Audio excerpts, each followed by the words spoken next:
అండి, టైలరింగ్ చేసే ప్రతి ఒక్కరికైతే ఇంకా షాప్‌లోనే కాదండి, ఇంట్లో గూడా స్టిచ్చింగ్‌కి సంబంధించిన పనులైతే చేసుకోవాలండి. అప్పుడే మనం తొందరగా మన వర్క్ అనేది కంప్లీట్ చేసుకోగలుగుతాము. ఇంకా నేను ఇంట్లో పనంతా కంప్లీట్ చేశాను.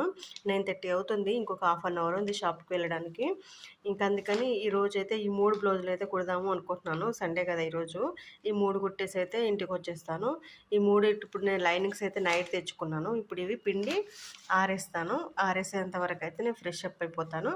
ఇంకా ఆరిన తర్వాత ఫాస్ట్‌గా ఈ 15 మినిట్స్‌లో ఈ 3 బ్లౌజులైతే కట్ చేసేసుకోవాలి. ఇప్పుడైతే ప్రెజెంట్ అయితే ఆరేస్తాను ఫ్రెండ్స్. ఆరేసిన తర్వాత అయితే నేను ఇవైతే పిండేసాను. ఇంకా పిండిన ఈ లైనింగ్స్‌ని అయితే ఇలా ఫ్లోర్ పైన ఆరేస్తాను. చూడండి, చూపిస్తాను ఎలా ఆరేస్తానో. ఇక ఫ్రెండ్స్, నేను ఇలా ఫ్లోర్ పైన ఆరేస్తాను. ఇలా ఆరేయడం వల్ల ఏంటంటే క్లాత్ అనేది, లైనింగ్ క్లాత్ అనేది అటు ఇటు జరగకుండా ఉంటది. ముడతలు పడకుండా ఉంటది. సాగకుండా ఉంటదనమాట. ఇలాంటి టిప్ మీరు కూడా పాటించండి. ఓకేనా? Thank you.